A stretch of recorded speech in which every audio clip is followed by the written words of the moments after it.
Holmes of CNN.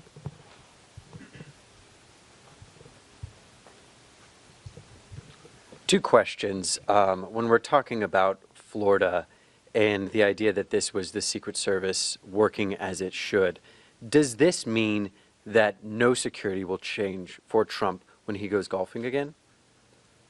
Well, I think what we try to do, Holmes, after every incident, we look at it. What could we have done better? We look at everything. And it doesn't matter whether there's a critical incident that occurs. So we are looking and we're reevaluating to look at, do we need? I've had conversations with Sheriff Bradshaw in Palm Beach County. And so I will leave it to the local field office to carry on those conversations about making changes. That's where I'll leave that. And then on Butler, if we can drill down on the specific timeline a little bit, at 6:08, we know that a local radio call went out that a man was on the roof.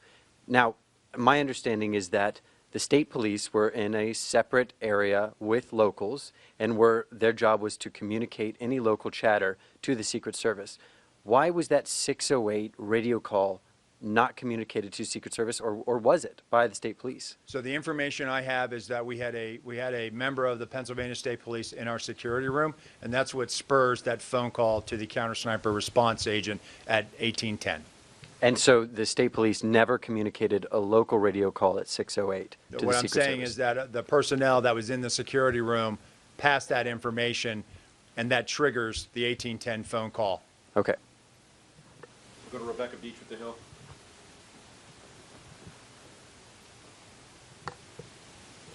Hi, I know Congress has sounded a little resistant lately in terms of what it might do for funding for the Secret Service. Given the sort of paradigm shift that you've laid out today, I'm curious what you'll be looking for from Congress and sort of what you're seeking from lawmakers to carry that out.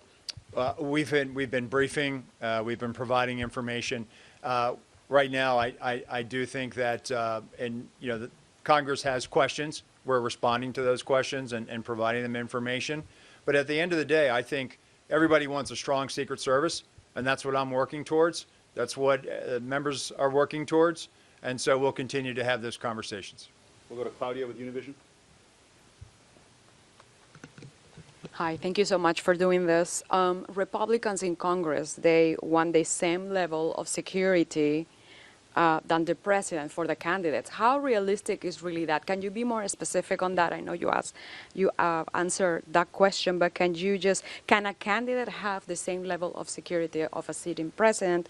And also, what changes are we expecting in the security area after, where most of the incidents happened? So how I approach that, Claudia, is this. The way the Secret Service is structured, the President of the United States has the highest level of protection of any world leader, period, the end. The number of assets that the Secret Service provides and the Department of Defense provides is at the highest levels. Those same highest levels with respect to the Secret Service are being provided to the former president's detail. And so when it comes to maintaining this, where we are at right now is we have finite resources. The way we are structured with some of our classified assets, with some of our personnel, and with some of the president, we've now expanded that to include the former president. And so while we can do this, it is certainly, we are burning through a lot of assets and resources. And that's the argument that we've been trying to show. This isn't some pie in the sky trying to say, hey, we want this now. We are not capitalizing on a crisis. We are showing the math.